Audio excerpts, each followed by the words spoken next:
So firstly, thank you everyone for coming. Thank you to Peter for inviting me to give this presentation.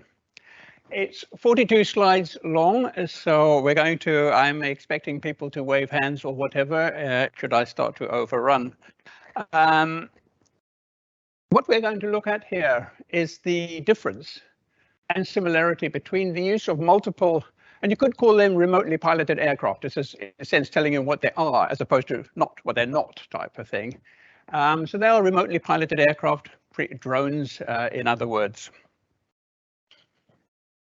This is a summary of the topics that I will be covering, and of course with the activities that one sees, sad as they are in Ukraine, you see the increased use of drones in military applications. But I want to make it clear that drones also have a very important role to play in civilian applications as well, for example, delivery of cargo. So it is not, and I don't want folks to go away with the view that this is purely military. They have military applications, but they certainly have civilian and security applications. So these are the topics that I will be covering in the presentation. And in interest, just to show you the widespread application of unmanned aircraft or remotely piloted aircraft. There's a annual show in the USA called Exponential. And here you see a breakdown of the interest of the people attending that conference in Denver. So you see wide variety, agriculture, construction, certainly military. You see the military is all put in defense / security, 56%. But if you look at construction and the other breakdowns, healthcare, inspection, mining, you can see that the applications and future potential are huge. The applications are widespread. So I really want that one message to get across, certainly that remotely piloted aircraft do have wide applications. And I'm going to look at a few applications and then come to the view, and this builds a basis for why should we be interested in multiple unmanned aircraft? Why not simply use a single one? I think it's on automatic follow through, so no problem at all, so I can keep up with that. No problem. So here you'll see if you're performing a mapping, let's just say you've got a huge area, you'd simply have the plane operating in a raster scan manner, a single unmanned aircraft. So clearly that will take time. The larger the area, the longer the time it will take to perform the mapping operation. Now, one might say, well, who cares? And the reason one cares, if you look at the financial side of it, you usually have to have 3 people per, I'm going to call it UAV, per UAV. One person is the person legally responsible for the plane. So that person goes to prison if bad things happen. So you always have to have someone who can be fingered and say, you are legally responsible for that remotely piloted aircraft. Then you have someone handling a co-pilot. So if the main pilot is ill, or for example, has to do something else, you have the co-pilot who will then take over the role of pilot in command. And then you have payload operator who will look at the camera, for example, and what it's taking. So you have 3. Now, the problem there is you have 3 people, but it's 1 UAV. So if you're taking a long time, you're paying 3 people for a longer time. So it all comes down to economics. Most of this does come down to economics.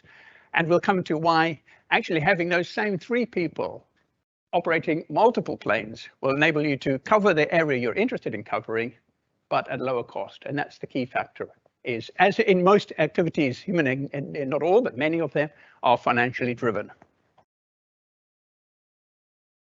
So what one would end up then with is a stitched, oops, hold on a minute, just going a little bit backward. A stitched image, you put together the images that the plane has taken, and you get a rather grand view, really good one, of the underlying terrain. If we look at a geomagnetic survey, where essentially we're measuring the Earth's magnetic field and because we're interested in the iron ore that will affect the Earth's magnetic field. So we'll have a plane performing a raster scan, measuring the Earth's magnetic field. And then we will, from that information, look at the strength of the overlay, the strength of the measured magnetic field. So then if you're interested in, for example, iron ore mining in Australia, then you know where to find the iron ore and where to, and you can see here, we don't have to be experts in this field, where the valuable land is, so you take, and where you should essentially start to excavate for iron ore.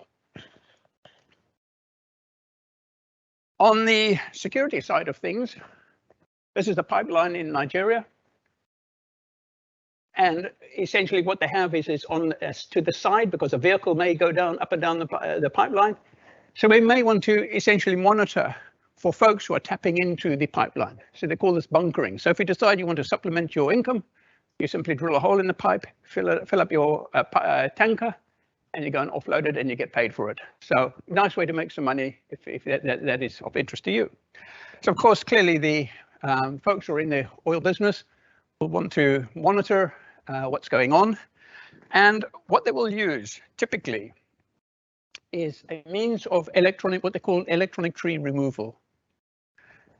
What you'll see here is on the left-hand side, a forested area. And what you'll then use is a LiDAR, a laser radar.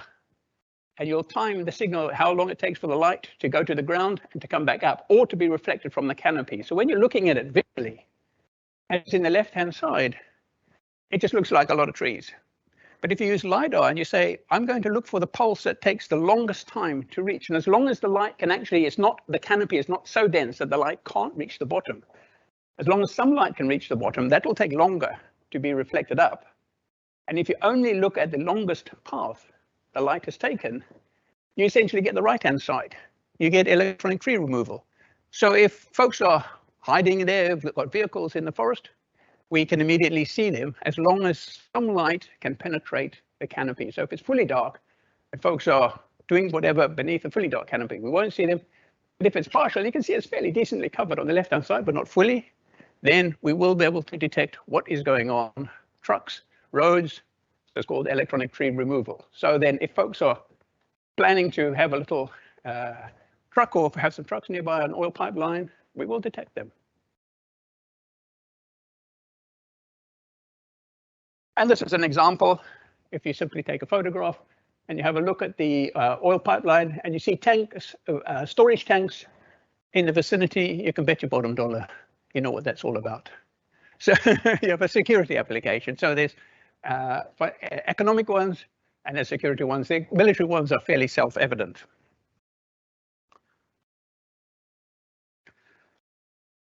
Here is essentially work, very decent work that was done, actually originally by Royal Signals and Radar Establishment up in Malvern, now Kinetic, on very high resolution synthetic aperture radar, which is using a means to visualize using a sequence of radar pulses, visualize, and this is essentially looking up and down, and you can see the quality of the imagery. This is for those who are interested. This is taken at 30 gigahertz, which is a very high frequency, and the resolution of the imagery you get is related to the wavelength of the signal that you're using.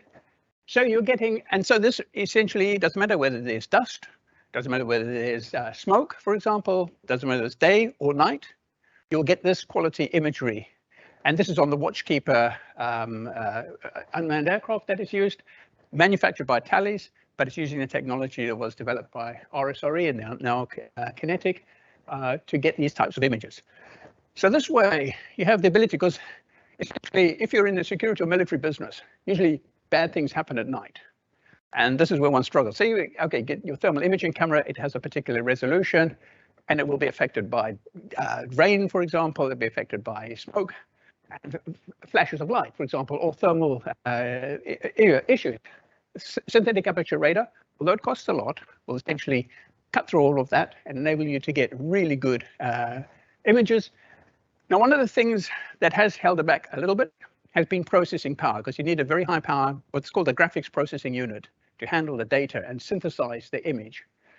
These days, and thanks to machine intelligence or artificial intelligence that's coming along, and a lot of work taking place, we're getting faster and faster GPUs for processing, and also getting better, lower quality components for use in synthetic aperture radar. So they're becoming then, the opportunity exists for these to be used on inexpensive drones, unmanned aircraft.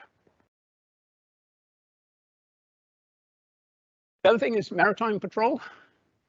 So if you're keen to know what actually is going on, for example, at sea. And if you look at some parts we do work with in Nigeria, and if you're looking at down in Lagos way, you have all sorts of irregular shipping taking place. So once these folks have bunkered and they've stored their oil, they may then go one step further and export it to the States on their ships. So there's a very interest in tracking the shipping outside, just south of Lagos, and what's going on at sea. And there you do a synthetic aperture radar to look at people emptying oil tanks at sea, which is illegal, or shipping, detect shipping. So that's a security application. And radar, for example, would be used, is also used on the plane. So there's a variety of sensors that you use on these aircraft. That is quite expensive. And it's going to bring us to essentially the swarms and the flight formation. Quickly, I just want to cover when folks are thinking, well, you know, you're operating at range, you may be 100 kilometers away from base. How is it we get the information back? Because one thing we must have is the human in the loop. This is key from a legal point of view. So if the UAV crashes or does something unexpected, folks need to know that the operator at the ground, wherever he or she may be, has control of the UAV. So this is done either through inexpensively, for example, using the block system that you have here, but there's a long latency. You're looking at 31 seconds for a message, a short burst message to go to the plane, and 20 odd seconds for it to come back. So this really is a come home or land now type situation. It's not for getting payload information. Paying more money, usual story, pay more money, you usually get a better service. You could look at the Inmarsat system, which goes up to a geostationary satellite up in the sky. It's relayed to the Inmarsat ground station, and then comes back to you. And that's much faster. And you can get, so, well, just first of all, show you that that's the Inmarsat system sitting on a UAV, twin engine UAV, one of our UAVs. And it's far faster than the rock block. And you can send video information like that. Not fantastic quality, but you do get, so in other words, if you can use the sensors on the aircraft to locate something of interest, rather than just sending you all the information, we want to try and do as much processing on the plane as possible, and then only send statistically significant information. Like we've seen a whole lot of vehicles in a car park or whatever. Well, say people up there, you see a top right-hand corner, you see people send that information back. So that can be sent back through an Inmarsat terminal. Now, of course, Elon Musk has come along with Starlink, which is fantastic. At the moment, primarily limited to static, but it can be mobile, and it will soon be mobile. And that you have absolutely tremendous capability to send live video of the situation back. And we're certainly looking at that application for use both at the ground station and on the UAV. You're talking about absolutely fantastic quality. Whole lot of low Earth orbit satellites in formation, flying around. And this somewhat annoys the astronomers because they look at the sky and they have these very sensitive telescopes, and they're just seeing streaks across the sky of Elon Musk's satellite constellations. So if we look at the geophysical survey, geomagnetic survey, for example, and look at the cost, it's almost self-evident when you think, okay, how are you going to drive down costs? Because this is what we have to do. That as you add people running along the lower side, number of unmanned aircraft used in the survey, as you add people, and you add aircraft rather, and you have only 3 people, you're clearly going to, you've got the setup cost. So as you add more aircraft, they cost money. So it's a bit of a mixture. You could take that into account that the airplane costs money, but then you're saving on in terms of you don't have an additional 3 people per plane. So all of a sudden, it's almost like a no-brainer that you simply want to have multiple UAVs per ground control station. And so here's the breakdown. So cost is really important because if you look at developments over time, there's often been driven by financial interests or financial considerations. And you see, if you again, you see the blue line is the cost per line item, so line kilometers. If you fly 1 kilometer, however you fly it, that's the cost, and then the price that you can charge. And of course, the difference is that is the profit, and how things over time have changed per year. So it really does drive home, folks. one should smarten up, start using multiple planes per UAV. But there are, and I'm going to come to it, reasons why the uptake has been somewhat slower than you might imagine. Part of them are regulatory, and it makes good sense. We cannot simply go ahead and do crazy things that might endanger the public. And so the Civil Aviation Authority and most aviation authorities throughout the world will want to very carefully look at the safety requirements, because clearly now you have to have, if one person is, or one group of people are handling multiple planes, these planes have to be actually safer than a single plane, because if they start going wrong, several of them, and one person is going to have a really hard time managing a situation in which multiple planes have misfunctions. So safety becomes, and reliability becomes more important with multiple planes. Here we have then, so what's the difference between a formation and a swarm? So in a formation, it's almost self-evident in the sense of formation is, we say, have like the birds here, anything, they fly with a fixed relationship between each other.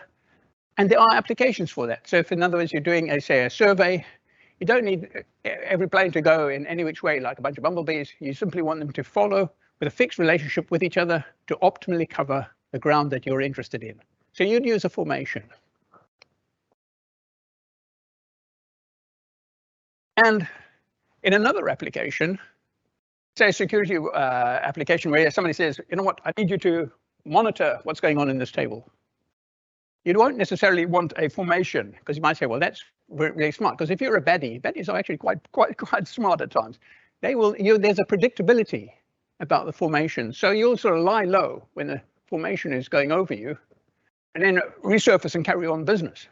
But if these things are all over the place, there's no predictability to them. And so you kind of have to lie low all the time. So you're suppressed, and then it's a more effective way of managing the monitoring of a particular area if you use a swarm rather than a formation.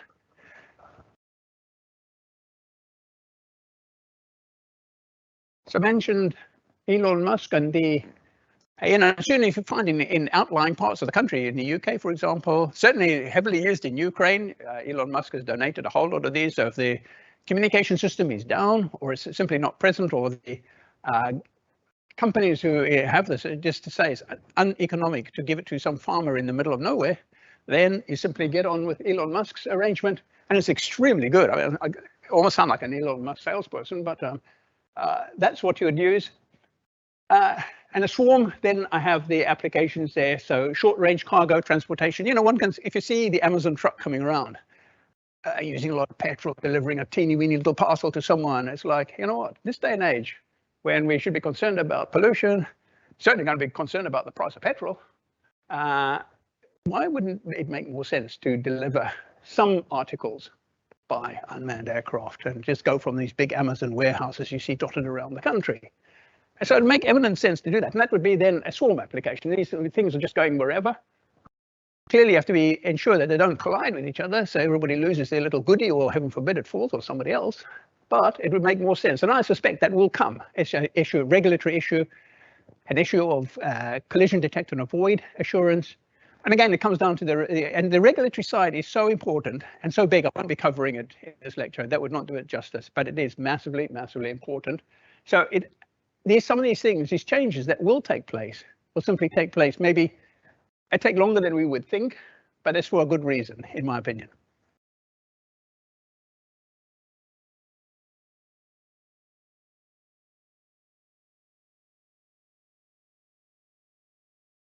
So we just have a collage. We essentially have what they call a vertical takeoff and landing capable aircraft. So it doesn't require a runway to take off because it operates like a multi-rotor. So the plane will take off vertically. I mean, it's the wingspan from my hand to the wall, so it's quite a decent sized plane. But it'll take off vertically, transition to forward flight, go say 100 kilometers, stay there for 2 hours doing something, come back, and then land vertically. So there's no runway required. You can operate from wherever. And that's the planes that we typically develop and use. And then, of course, one can use a different type of plane for a swarm application. You can use the same. There's no reason why you should use different planes.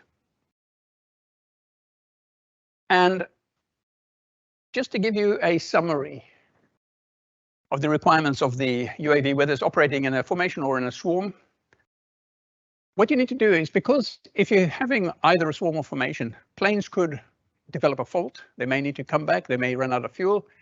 You may have what they call a fractionated, this comes from a DSTL term, a fractionated swarm, which is different types of aircraft starting from different locations. So they will join a formation. So they must be able to automatically join a network, and they have to all be networked because communications is incredibly important. So they can be then maintain a link with the piloting command because that person is responsible for the formational swarm. They must be able to join a mesh network, radio network, and then be able to leave one automatically. So it mustn't be a big deal. Like, I mean, you can see how complex electronics is going. Sometimes you look at setting up the system here, and it takes time. It's not easy to do these things. It's easy to talk about them, but it's actually less easy to do. To have a low latency, so low delay, connectivity that can send back video information as it is necessary. We need to, when a plane then returns, it needs to be able to safely auto-route because it could fail at any location, or we could have a system problem. So either it needs to land immediately and safely, or come as far home as possible because it may be running out of fuel. It may have a leaking fuel tank or whatever. So it needs to be able to safely navigate through the air, preferably without colliding with another UAV or a plane, manned aircraft. So it has to have collision detect and avoid capability in the plane, ideally. And then, you know, one issue sometimes, certainly if you're in a war zone, is you'll often find GPS jamming. So if you're relying on GPS, this is definitely not a good way to go. These systems are becoming quite commonplace, and they can be used, even criminals will be using them, military will certainly be using them. So you need to have a UAV that can operate using dead reckoning navigation, for example, optic flow navigation if you've got features on the ground to lock on to. But if you just have a plane that just has GPS, in my opinion, you've got a ways to go.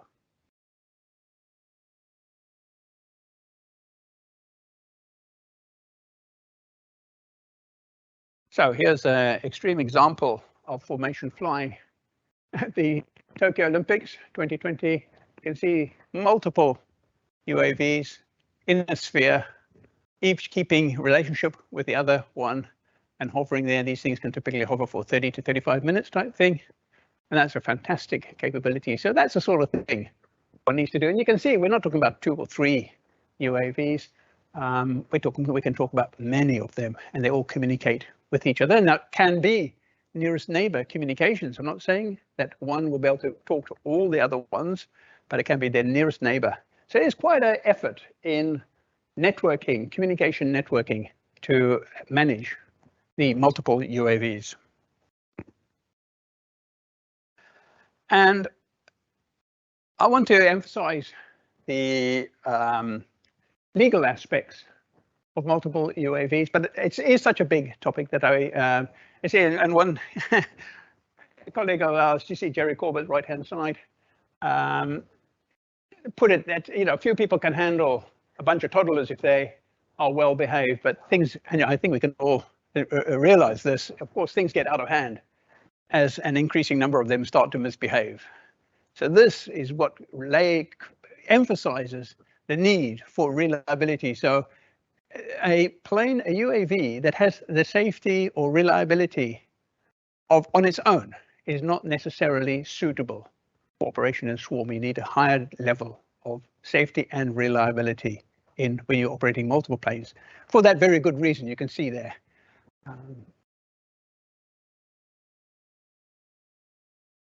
I think some folks in the audience will recognize themselves in that image. So how do we test these aircraft? First of all, we have computer simulations.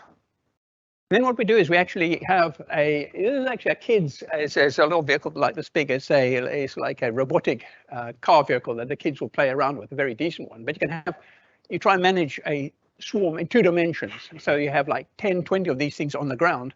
They can move in all sorts of ways. And if you can't handle that, don't go any further, because that's the first thing you have to do.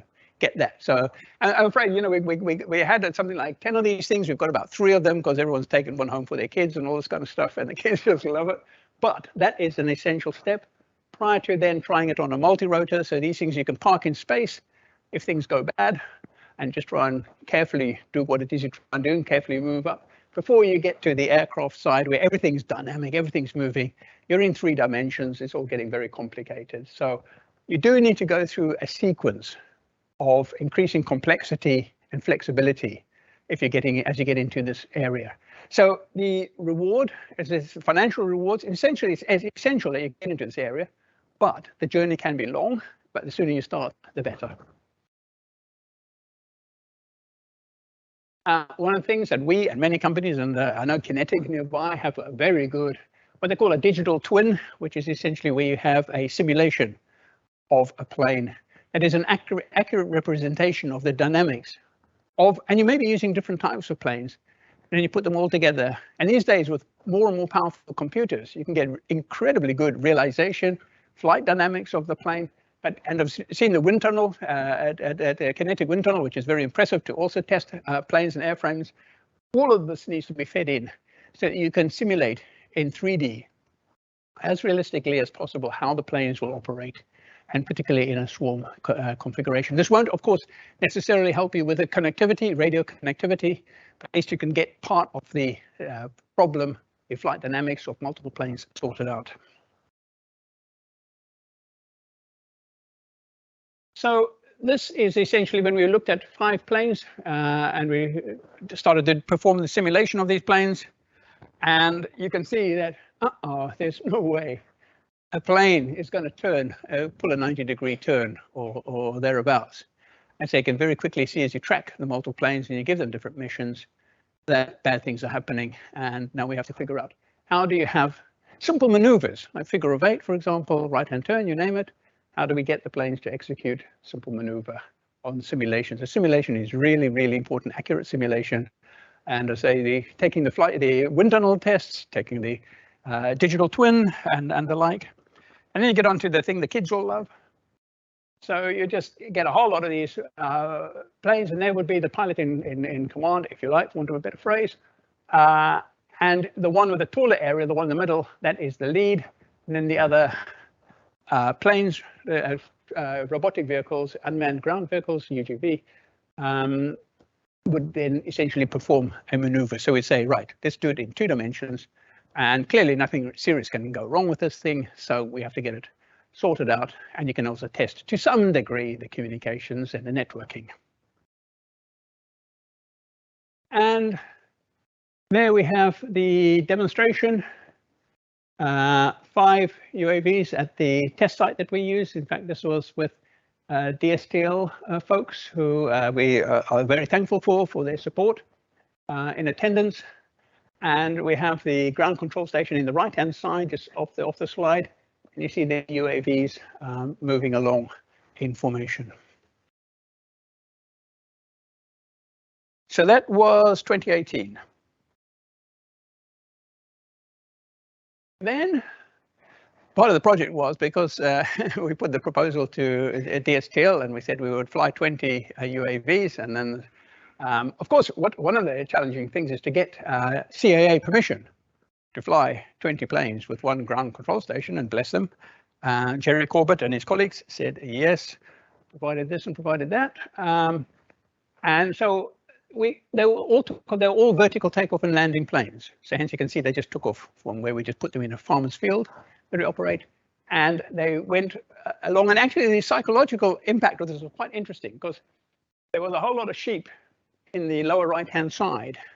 And sheep were not happy at the sight of all these planes heading their way. So we were like herding the sheep unexpectedly and unintentionally, but they did get herded and they moved well away from this area. And we essentially got all of those planes to fly, and there you see DSTL folks brought along their cameras and the like, and you see the planes in the air, figure of 8 maneuver, mesh communications in that to show that yes, you know, and this was essentially again 2018, and so in terms of regulatory compliance, it can be done, but you have to do the paperwork, and you just have to satisfy the CAA that you have taken into account the risks that are clearly there, and you understand the issues and how would you avoid these things. So you can see there's no buildings or anything like that nearby. How would you ensure that they didn't endanger people's lives, heaven forbid, or land on people's houses or whatever. Now, if you have multiple UAVs, it's like, hang on a minute, so what are you going to do? You've got video feed from all of these things. You're looking for somebody, for example. They had a competition in Australia called Outback Joe, looking for somebody lost in the outback, no water and all this kind of stuff. However, if you're going to have 20 planes, for example, feeding back 20 video feeds, well, guess what? You're going to need 20 people to look at it. And most probably, none of the folks are to service. But if we had 20 people, pick randomly 20 people, we must be first hour. It's like Mr. Bean, if you've seen that thing where like got this monotonous little interplay. We'll start talking to each other about what are you going to do this evening, or what are you going to eat, or I don't know what. But we certainly, the last thing we'll be doing is watching the video. After an hour is enough. So what one then almost naturally then requires is machine intelligence on each person, on each UAV, to select identify items of interest for the human to look at. So we need pre-filtering, distributed intelligence on each UAV. So the cognitive loading, as I would say, on the operator is reduced, because the operator is not looking at grass and all sort of the usual stuff, because Solo's law is that the operator will then somehow miss an important thing. I say it's a higher probability than if they just said, look, I've identified things. And this, for example, is software called You Only Look Once, YOLO, YOLO, running on the GPU. And there are far more intelligent, powerful graphics processor units available these days. And you can train them. You have to give thousands and thousands of images of, for example, a bus, for example, a car, a person on a bicycle.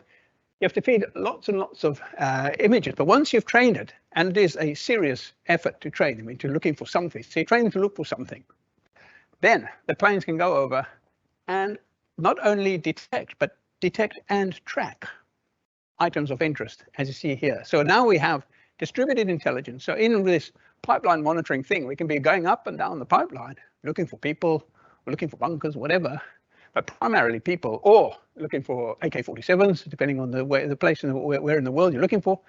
And the moment you see these, you relay that and track it, for example. And that's where you have planes. You want the ability for a plane to leave a formation, because you might find something and say, right, you want the plane to follow that one, but that may be a decoy, because the baddies are quite clever. So they may think, you know what, little Joe out here fiddling around the pipeline doing nothing consequential. The plane will then just circle me, wasting time, but actually the bad things are happening elsewhere. So you've got one plane off there, carry on looking with the other planes, and so they get distributed. So you have planes leaving and joining a formation, depending on requirements and the commands. But machine intelligence comes hand in hand with swarms and formation flying. When it's looking at mapping, where there's no requirement for immediate feedback, then you don't need, in my opinion, it's less necessary to have machine intelligence. But for security applications, military applications, yes, you will.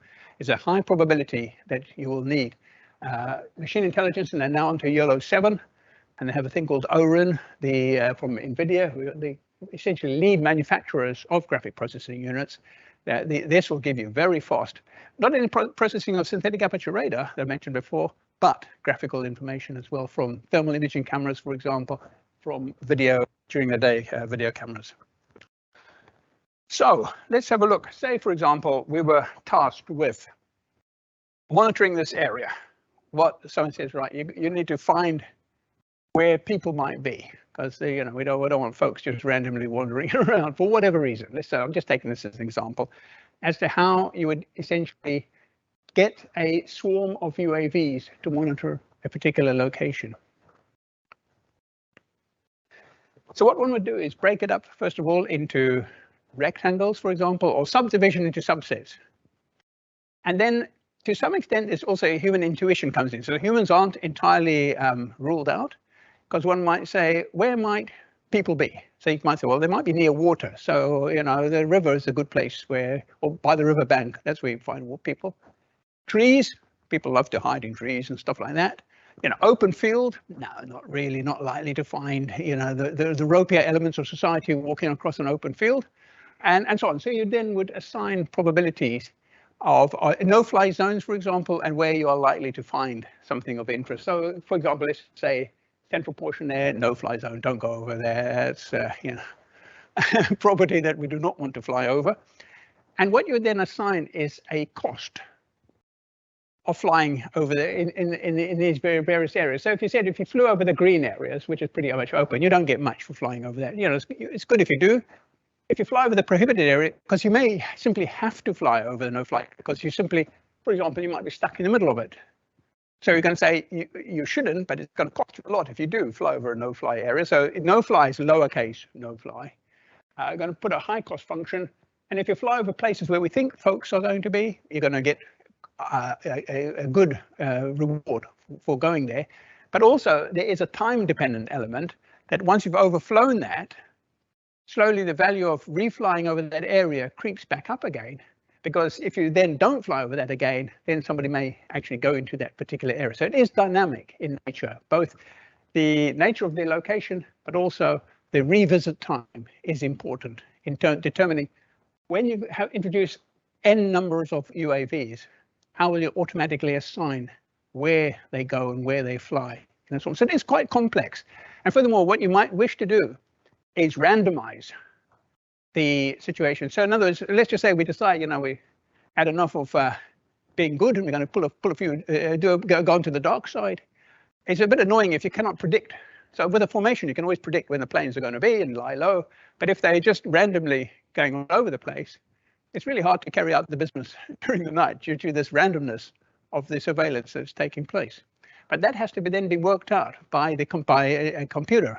The GPU has to dynamically work out what's going on, because in the course of search, you may find things. So the situation is changing. So you might want to look carefully there because you found something, but it may be a decoy. So you mustn't stop from going somewhere else.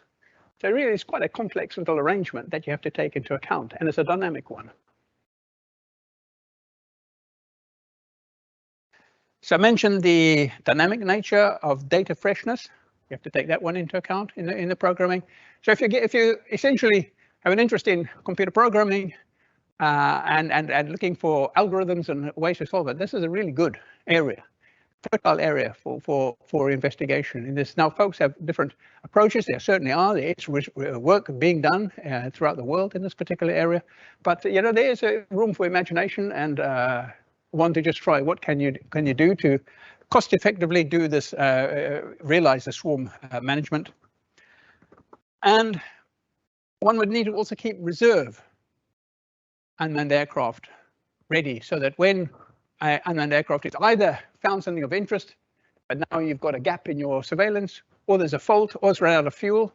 So you may have somebody says, I want you to monitor this thing for 10 hours. And guess what? Your flight time of your UAV might be 4 hours or whatever. And there may be different UAVs, large ones with different capabilities, some with thermal imaging. So now you've got a complex mix of UAVs. You've got UAVs coming and going. You need to maintain the communications link. You've got cost functions thrown into the mix. So you can see this is a really, you know, they often say, thinking of sets the effects of drinking and aging. So, you know, if you feel that you could do with a bit of, you know, that activity, mental activity, this is a very good one to do because it is multidimensional. It's quite complex.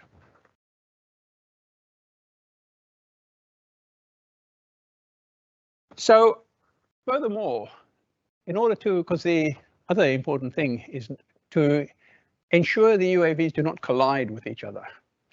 Now, what one can do is essentially, the way the aircraft industry operates is flight levels in hundreds of feet.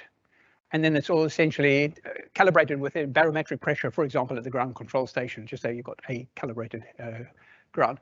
Then you have the planes all at separate, different heights, 100 feet. But of course, some will have to be at the same height. But then you could say, well, we're going to actually go 50 feet. We don't have to necessarily stick with 100 feet. But 100 feet is like the typical flight level numbers. And so you can have the option that you have the planes operating at different heights, barometric pressure heights, to make sure that everybody is aligned, so not above ground level, because otherwise you could have different ground features and ground heights. So that is an important feature. So just to look then at a realization of a long-range mission. Right-hand side, we would have the ground control station sitting there, and I put a link to Elon Musk's Starlink, so you might be in the middle of nowhere, but no problem, because you simply have a link to Starlink, and you may have another link on your UAV if that's appropriate. Now, that ground control station, let me say, we do interface with other systems. Left off the kinetic system that we do interface with, but let me say that we do have that. So in other words, if we're looking at interfacing with a broader spectrum that the kinetic ground control station can interface with military jets and MOD systems, then we have developed, through working with Rob Cottrell here at Kinetic, we have an interface between the ground station we have and their system that they have. So there you would have a look at, for example, lower right, that's radio frequency. If we're trying to, these people love to use walkie-talkie radio, so we can listen at the walkie-talkie frequency around 454 or thereabouts, 400 megahertz frequency.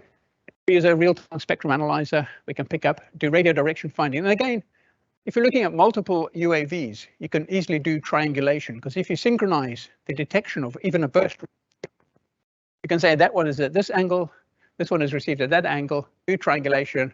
So the folks who are using that particular walkie-talkie, even if they use it for a sub 1 second burst, will pick it up with synchronized receivers on different UAVs, combine that data. So again, that's where the network comes into account. So using network enabled capability, we can then locate. There's someone using a walkie-talkie here, there, wherever on that thing. So right-hand side, the middle one there is thermal imaging. So it works on body heat. So at nighttime, for example, to anything, particularly people, it's really good at picking up people, vehicles, warm vehicles, it will be picked up. And so we have then the piloting command. So the piloting command is really the person looking at what's going on, managing the swarm, not managing the sensors and the rest. So you have the 3 people on the right-hand side. We have then, in order to get, and I've got a 100-kilometer radio link. In order to get that, you have a tethered multi-rotor. So you've got a multi-rotor that just sits up here, say 100 feet up, with like a mains cable, effectively, going from the ground to the plane. So it doesn't run on batteries. It's got a generator at the bottom. And you just have a directional 10-degree full width half maximum beam that goes out to the plane. And then we have a twin-engine plane flying at the, so this is 100 kilometers away. And the radio link has that range, easily has that range.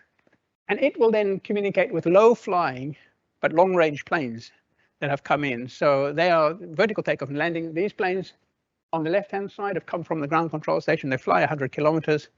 Then they can stay on station for 4 hours. But they can fly very low, because this is acting as an airborne warning and control system, AWACS. So the top plane, twin engine plane that you see at the top, is acting as AWACS. And the planes at the bottom are picking up military hardware, for example, real-time synthetic aperture radar, and locating radios for long range. So there we have multiple UAVs, all being controlled. So there's a continuous link through all the UAVs and the personnel at the ground station. And whatever is detected is sent along to, for example, the kinetic ground control system, say. There's folks using a walkie-talkie here and other folks doing whatever there. But a lot of processing is taking place on these planes that you see, the VTOL UAVs. So they are pre-filtering, so you have distributed intelligence, and you can have a lot more. This just, in order not to clutter the diagram, you have a lot more planes, all performing distributed intelligence, distributing sensors, and then feeding back statistically significant information to the ground control station. Now, if we, and this is one of the reasons I wanted to emphasize that UAVs have massive commercial value, they have security value, and have military value. So they have all of them. So I think one should not get enamored of any one particular application. They are across the board, and depending on your interests and your capabilities, you can address whatever, and you can use planes that have been developed for one application, say military application, can certainly be used. So the dual use can use them in civilian cargo applications, for example, whether it's logistics for the military or cargo for Amazon, you have the capability to use the same UAV, just in different applications. So here's military application, because one of the things that the military are interested in, as I understand it, find something, you say, right, there'll be someone using walkie-talkie, locate where it is, and then do something about it. And so, for example, if we're not happy with military hardware, we have the plane, the vertical takeoff and landing aircraft there that itself can launch a swing wing plane, much if you're familiar with the Switchblade. is essentially the wings are folded in during transport, and it's transported by, because these little planes cannot fly 100 kilometers. They're 3D printed, battery powered planes. There's no way they're going to fly, and they're expendable.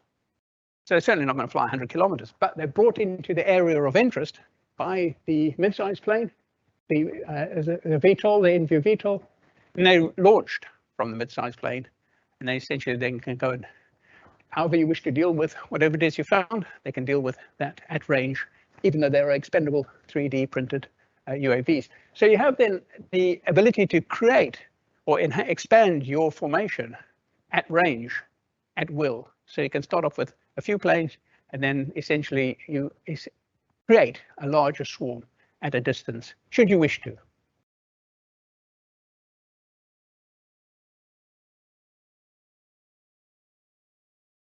Okie dokie, so I was just a bit concerned with 42 slides that we may go overrun, so I've gone through them fairly swiftly, but I hope you've got a flavor of the value of multiple UAVs, whether it is whichever application you have, whether it is civilian application from the point of view of cost, and of course from a military point of view, cost as well comes into it, that the fewer people you have operating the planes, and the key thing is operating them safely.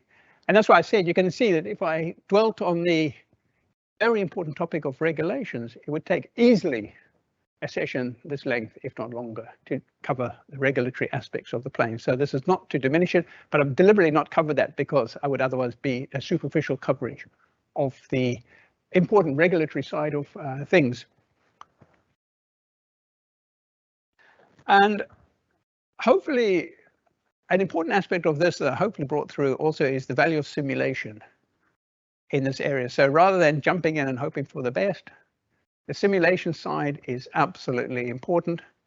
The increased requirement on safety and reliability of the UAVs is something that maybe folks might not realize in the beginning, but that has to be focused upon in order to avoid the situation of multiple planes coming down and the difficulty or the cognitive loading on someone who has to handle a situation in which multiple planes are not performing.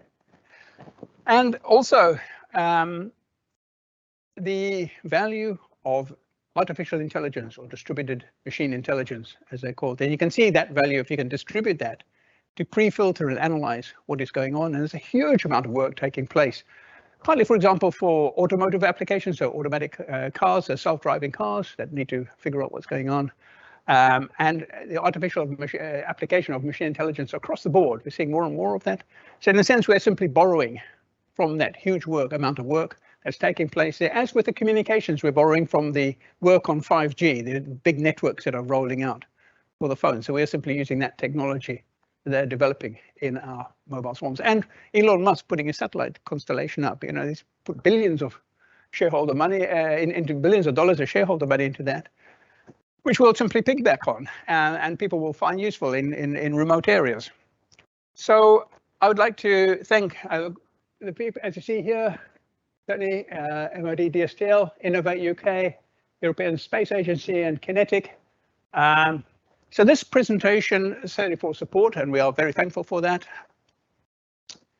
I would just like to say that Dennis Prager, who used to be a director at Kinetic, suggested during a conversation I had with him some time back that I do a presentation for IET, and I'd like to thank the mobs for picking up on that and inviting me to give a presentation here, and to thank you to Nesta.